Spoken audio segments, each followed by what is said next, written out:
Thank you very much. First of all, allow me to welcome Secretary Blinken and his team to Guyana. We are very pleased to have you here. As you're all aware, the United States of America is one of our strongest partners. We share many common values and principles. We both believe in the rule of law, democracy, and ensuring that every country abides and works within a democratic framework. The United States is Guyana's largest trading partner, with accumulated trade of over US $3.9 billion in 2022. The United States is overall ranked our #1 export by destination, $2.7 billion US in 2022, and our #1 import by source, $1.2 billion. Our relationship with the United States is one that spans many sectors. Our foreign policy, the foreign policy both of us pursue, is to ensure that our world exists in a peaceful manner, one in which the rights of every human is respected, and one in which we build stronger society on the values and principles of democracy. We share common interests in 3 very important areas, that is food security, energy security, and climate security. As you know, Guyana is contributing significantly in all 3 of these areas. The vision of Guyana is to position our country to be a leader, a global leader on energy security, food security, and climate security. We are seeking to expand our partnership with the US in all of these areas. Whilst we continue to build our energy sector and expand our petroleum production, we have redoubled our efforts to renewable energy here in Guyana and ensuring we meet our target in terms of decarbonization. We are also pleased to share with the US our credentials on the forests and seek the US partnership in promoting forests and ensuring that the forest becomes an important part of the agenda on climate change. There are a number of other areas, crime and security, ensuring that we build systems and to ensure that transnational crime is addressed, issues of drug trafficking. The United States has played a tremendous role in the training of our security forces. In the last 2 years, we had the greatest partnership in terms of the training of our security forces and partnership in combating many different forms of crime. And we have gained tremendous success in the last 3 years in these areas. We are committed to continuing this partnership, expanding this partnership, building stronger relationship and trust, creating greater network. And very soon the trade wind exercise will be held here in Guyana once more. And that gives us an additional opportunity in building out our network and relationship. The relationship with Southcom office is expanding. One is dynamic, and one that has brought us tremendous results also. So I believe that at this time of our development, the United States as a strategic partner is not only helpful and supportive in the development of Guyana, but more importantly, they are playing a key role, the private sector of the US also. We have had tremendous investment from the US private sector. And they continue to show greater and greater interest in our country. So we must continue to build a society in which our systems, our institutions are strong, in which our institutions and system can withstand scrutiny, point to accountability and transparency, so that we can continue to present Guyana as a sustainable destination for more US investment. Thank you very much.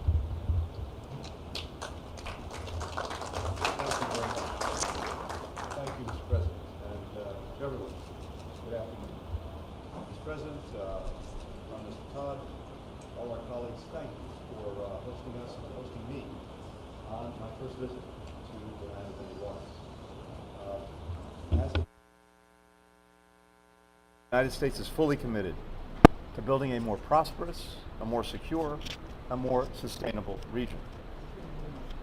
We greatly value the leadership of Caribbean nations on our shared priorities, and the President referred to a number of them.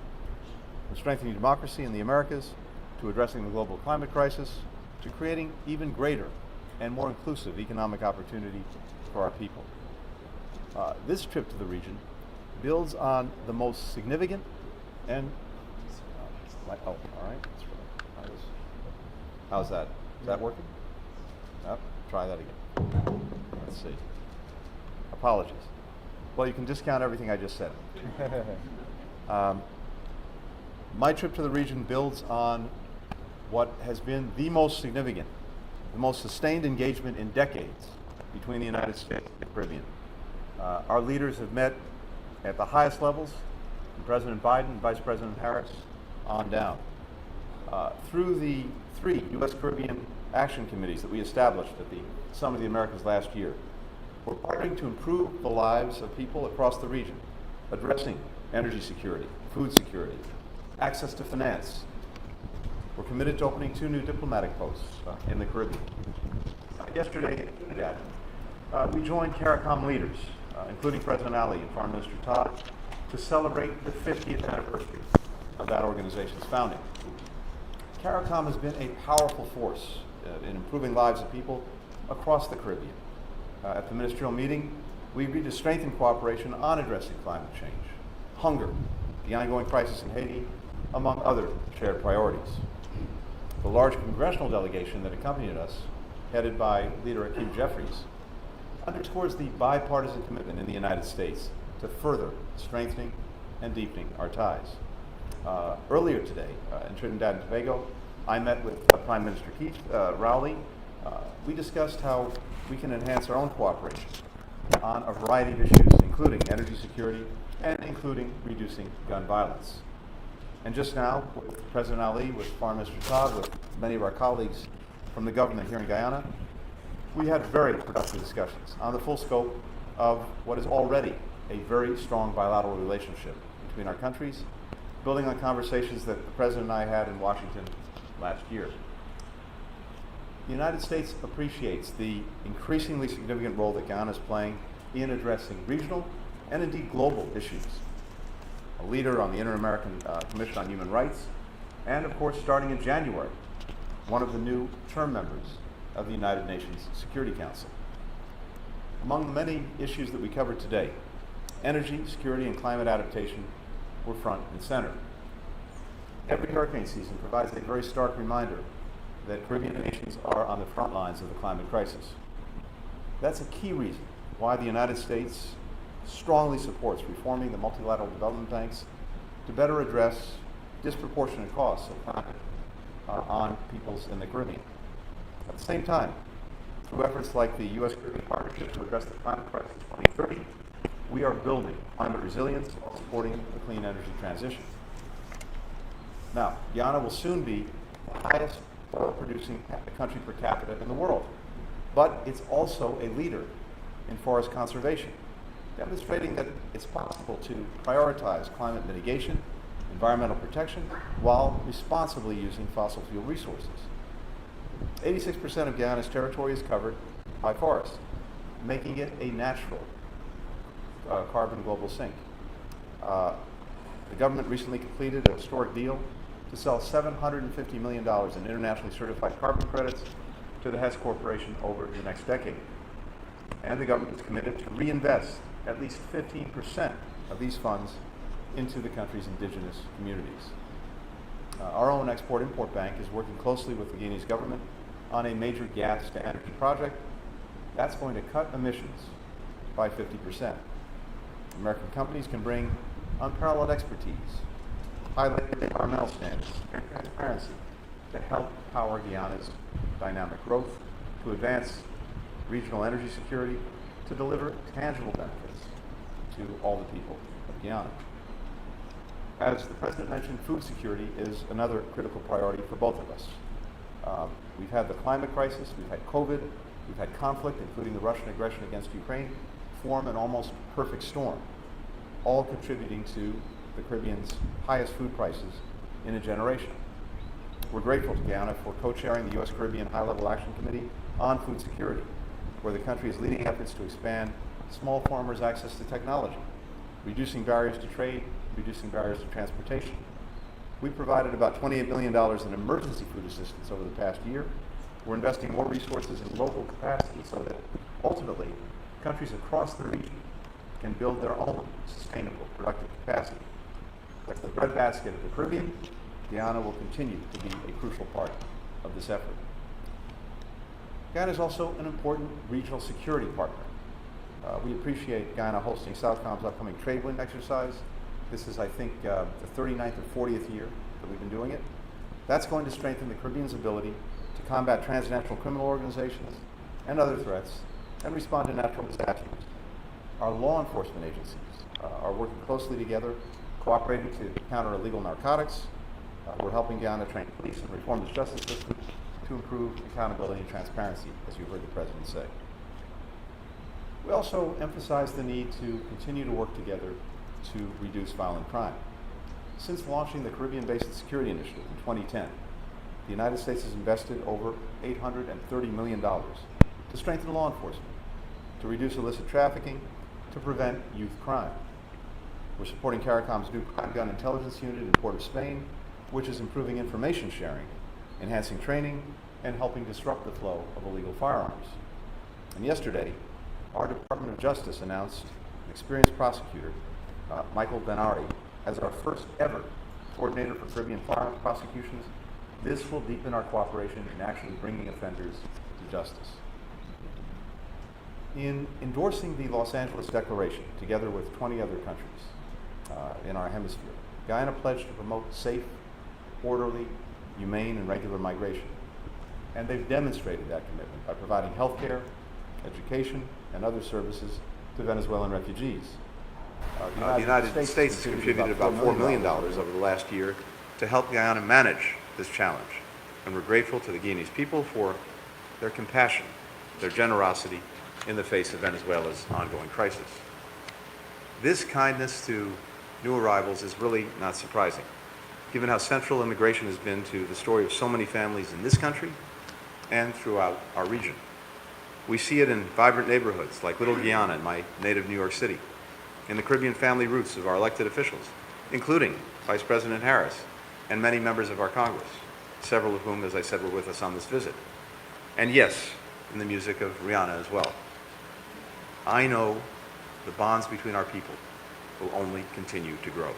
So, Mr. President, it's really a pleasure to be here with you to continue our ongoing dialogue, the work that we're doing together with one of our closest partners in the Caribbean, at a moment of such profound transformation, such profound change, such profound hope. With that, Mr. President, back to you.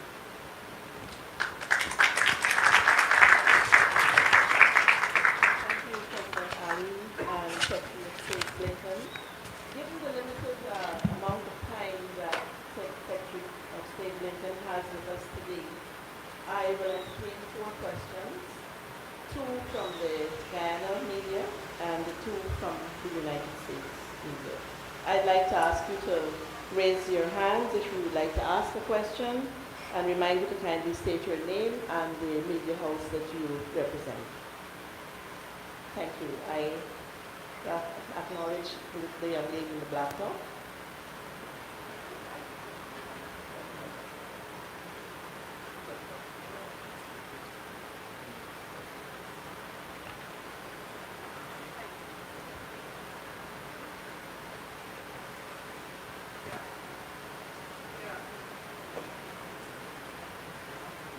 Good afternoon. Presiding from the newsroom here. Just 2 quick questions for me. First, you spoke about deepening cooperation with security and climate change.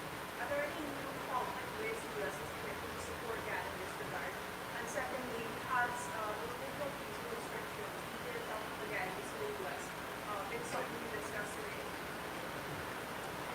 I'm happy to start. To the second part of your question, that's not something that came up in our conversations today, but I'm sure it figures in the conversations between our teams.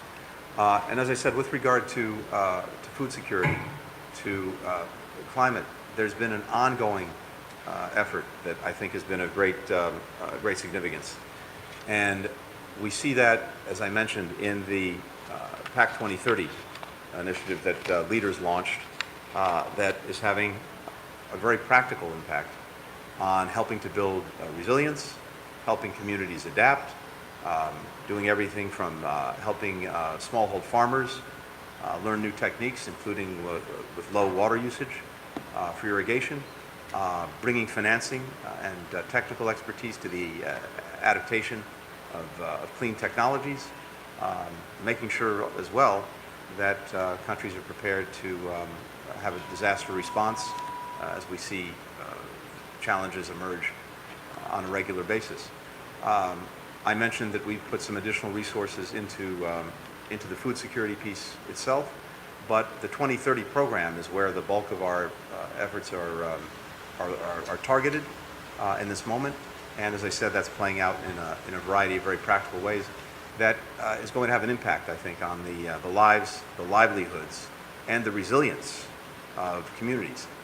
The one thing I want to emphasize when it comes to food security more broadly is, look, we've been deeply engaged in making sure that we were doing our part in the emergency response that has been necessary to the crises that the world has been going through over the last couple of years, is again exacerbated even more by the Russian aggression against Ukraine.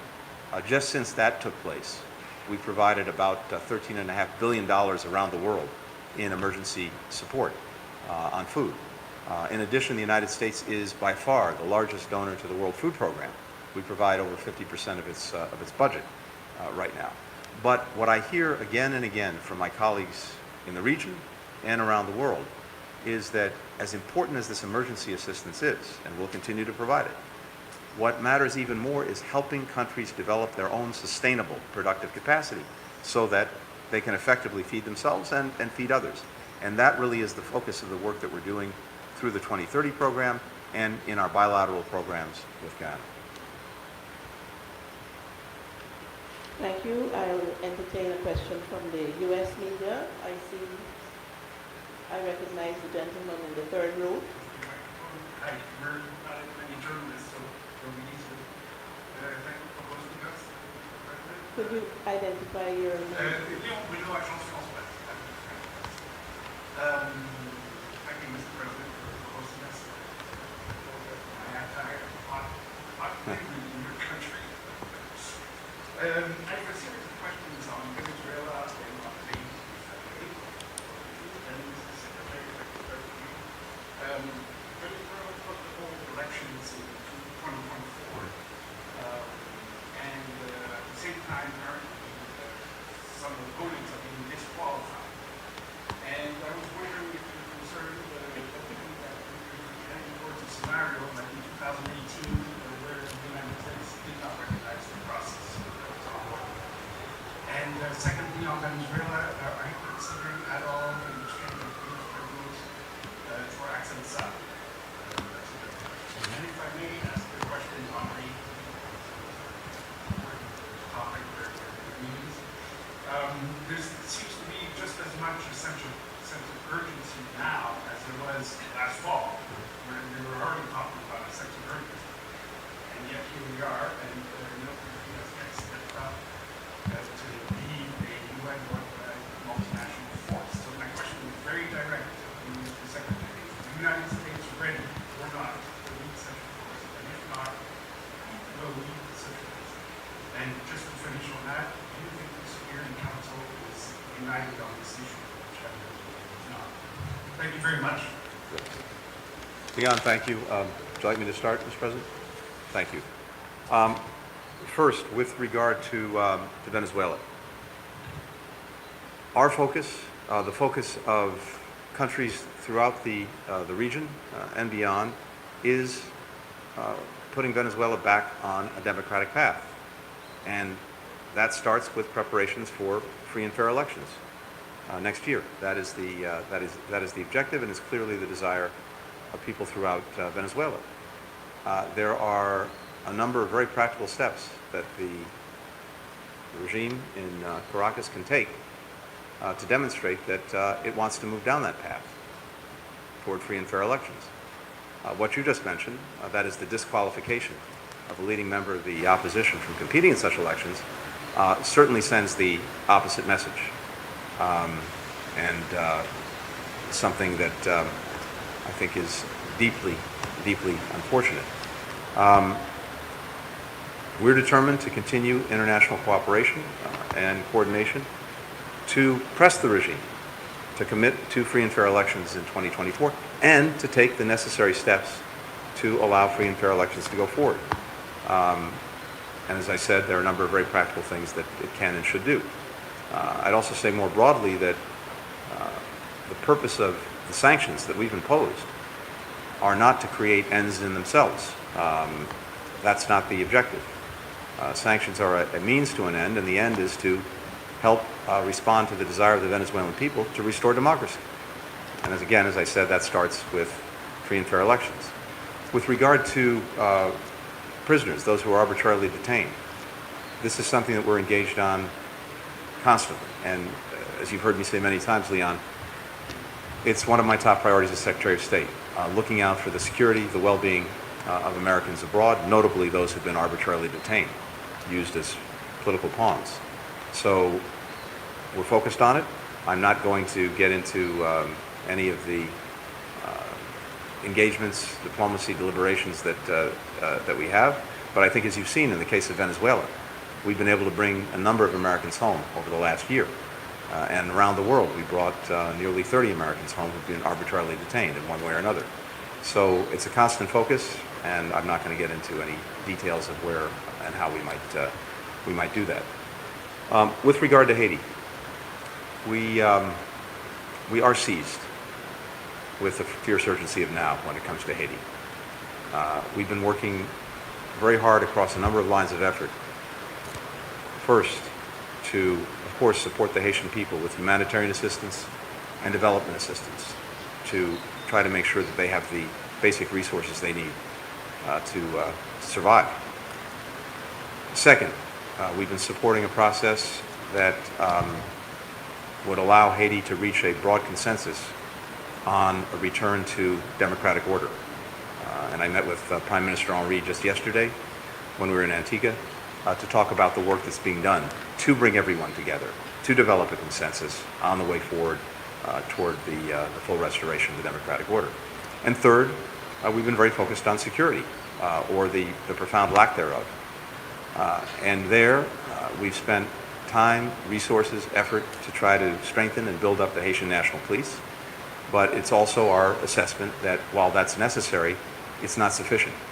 And as you've heard from leadership in Haiti, as you've heard from the Haitian people, as you've heard from the Secretary General of the United Nations, as you've heard from the OAS, there is a consensus on the need for some kind of multinational force to support the work of the police, to try to create some space and a more secure climate so that the work that we're doing to strengthen the police, to strengthen security services in Haiti has time to take hold, and the government can regain control of the country and not have it dominated as it is in so many parts by gangs. We're in very active conversations with countries in the region and beyond about such a force, and we're in active conversations, of course, at the United Nations about what it might do to give a force the proper imprimatur from the international community.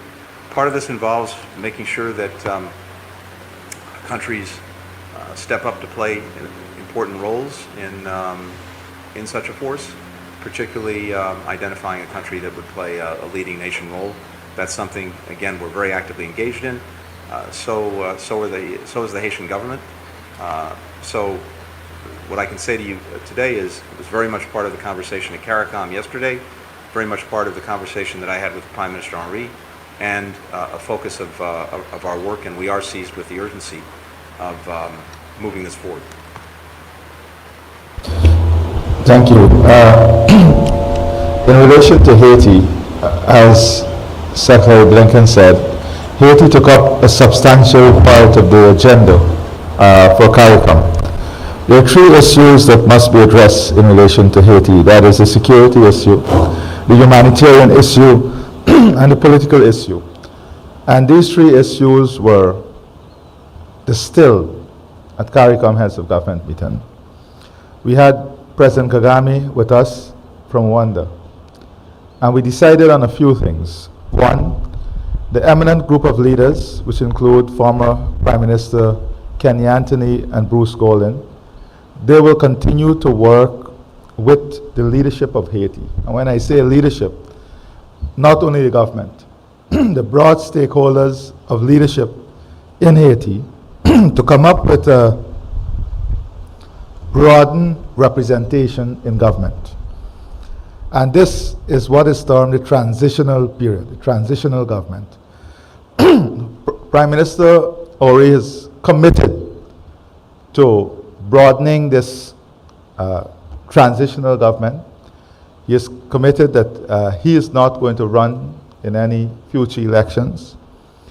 And Kenya and Rwanda would have jointly committed to putting together some form of troop to support the Haitian police and to have a presence.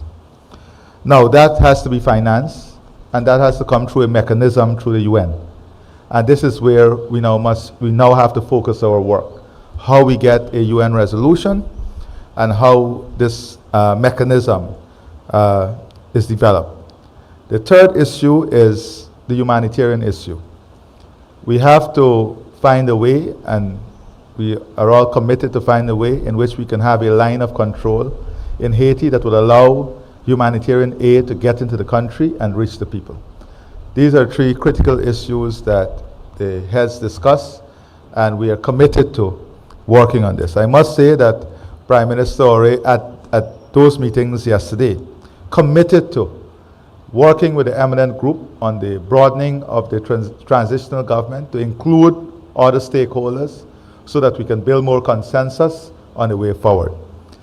In terms of Venezuela, I just want to make one point.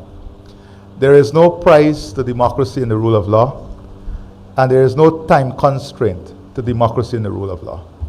As long as it takes, we have to toil until we achieve democracy and the rule of law. That is what is going to build stability, strengthen society, and advance the prospect of the people of this region and of Venezuela. So I would say we cannot give up. We have to work to ensure that these fundamental values are intact. Thank you. Thank you. I recognize the gentleman.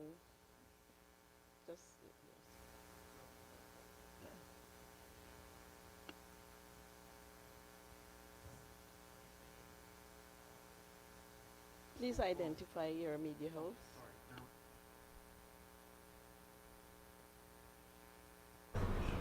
Guyana is exploring the possibility of selling carbon credits also to biofuels.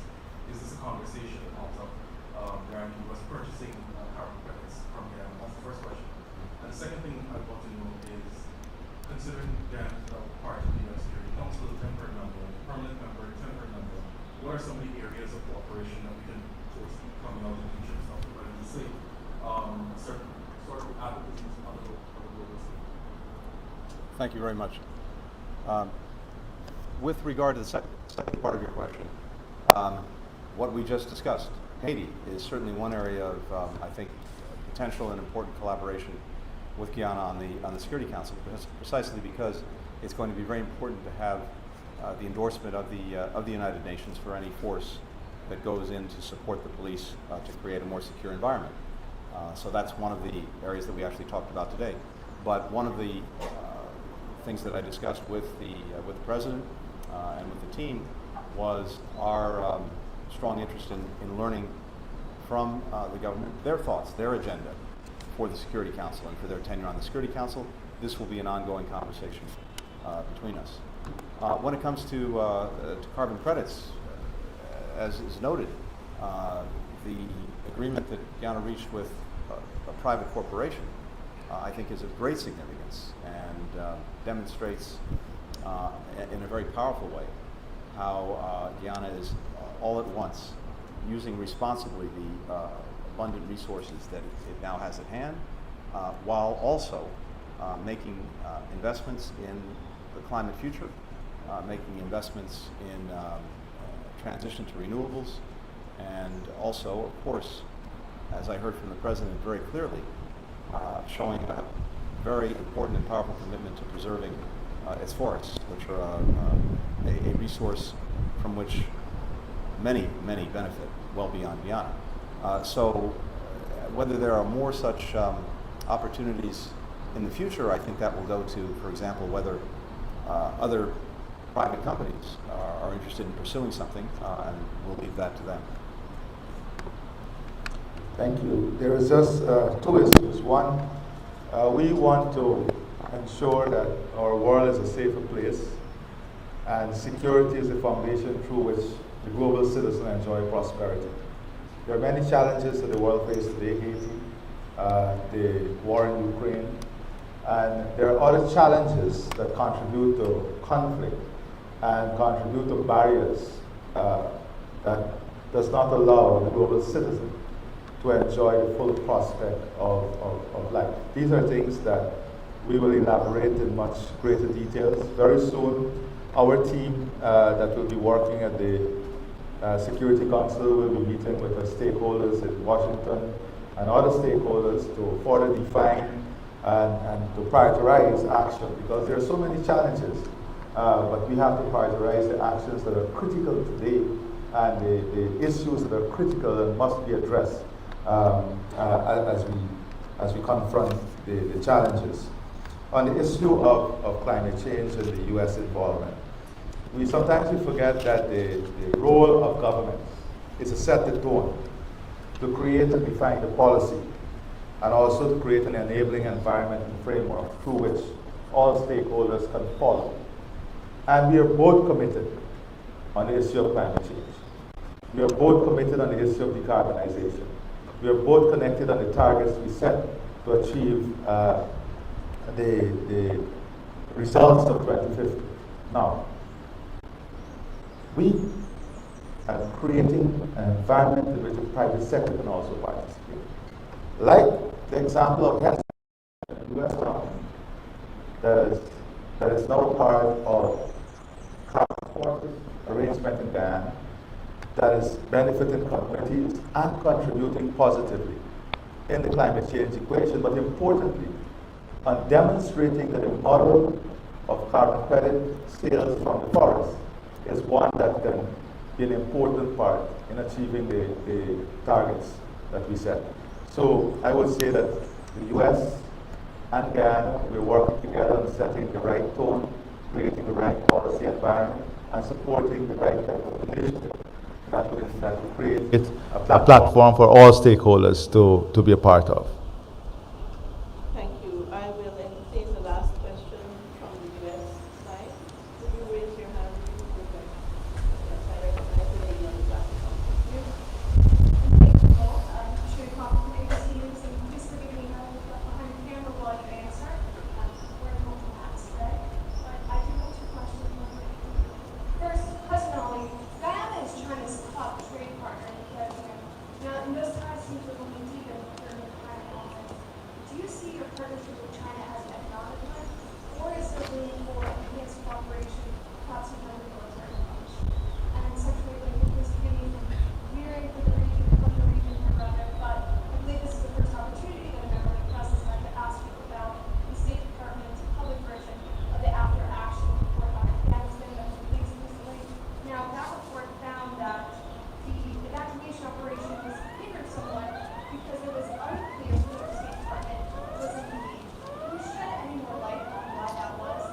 And unlike the findings the White House released in April, the State Department report found that both the former president and the current president made decisions that were detrimental in that situation. Why did it take so long to come out with that finding to admit that? Thank you. So, if you look at the numbers, you will see in the last 3 years, in 2022, I gave the number of foreign direct investment from the U.S. in Guyana stood at $4.2 billion US dollars. This is the highest in history. And if you look at the investment from different countries, this is the highest investment over the last 3 years. More importantly, we are now working with Exim Bank on a $2 billion programming that can be unlocked for Guyana. Now, the problem is twofold. I said before publicly that the aggression from the US private sector was not there in terms of going after the opportunities. But as a result of the strong bilateral relationship over the last 3 years, and setting that tone and creating that policy environment and building that trust, we have seen a complete change from the US private sector. And this is as a result of both countries at the policy level saying to the private sector, saying to the investors, there is the opportunity, we are welcoming that opportunity. And that has created a positive shift. More and more investment is coming from the US. If you look at our investment portfolio from the public sector, you will see that today, if you go to our partners, UCAF, most of our new projects is coming out of the UCAF financing. We now have a broadened portfolio for financing that includes the Middle East. We just concluded programs from the Islamic Development Bank, programs from the Saudi Development Fund. We're now working with the Qatari Development Fund, the UAE. So we have set ourselves some benchmarks in terms of what the cost of financing should be in this market, and also we are not going to borrow on variable rates. Now, it might be surprising to you, but sometimes there is a misconception on the cost of financing, and we believe that in certain part of the globe the financing is cheaper. That's not the case today. If you look at the rates that we are getting and where it's coming from, you'll be very, very shocked. Now, having said that, we are a partner with many countries, and China is one of our development partners. China has a huge footprint globally, and China, the Chinese companies are very aggressive in the way to do business. They go after opportunity, and that aggression is now being replicated by investors from different parts of the world here in Guyana. The fact is that very little was known of us. Very, very little was known of us. Not that we did not exist. The same forests we are celebrating today existed, but we did not have the type of public following or global following that we have today. And sometimes I say that maybe what drives public following is the oil and gas sector. Because since oil was discovered, we have seen a very welcome interest from the global community on Guyana, and we are utilizing that interest to showcase Guyana not as an oil and gas producer, but as a country that has the ability to provide strong global leadership on climate change, food security, and energy security. Thank you. Shannon, with regard to the after-action report on Afghanistan, first, it's worth noting that the reason we're talking about it today is because I instructed that report be initiated, and I insisted that it be released first to our workforce, and then, as we did recently, publicly. Lessons learned, transparency, accountability, all of these things have been important to me from day one, and they're reflected in the publication of the report. More broadly, with regard to the report, we've taken, I think by our count, more than 40 concrete actions to address issues raised in the report. We've identified some additional steps to make the department even stronger, more effective in response to future crises. We've applied a number of the lessons that we learned from Afghanistan and that are outlined in the report in challenges that have come up since Afghanistan, in Ukraine, in Sudan, in Ethiopia. There's a lot of work that continues to be done and continues to need to be done, but I'm very proud of the fact that our workforce has really stepped up and, as I said, already applied many of the lessons learned from Afghanistan. It's also worth noting that, as the report does, that all told, we evacuated more than 125,000 people, including about 6,000 American citizens, and that's because of the extraordinary work that our people did on the ground in Kabul and, for that matter, around the world. And I should also add, I have an ongoing commitment when it comes to our Afghan partners to continue to bring out those who wish to leave. With regard to the specific finding that you mentioned, this was an incredibly complex challenge that involved multiple parts of the State Department, as well as many, many other agencies in our government. I had senior officials reporting to me.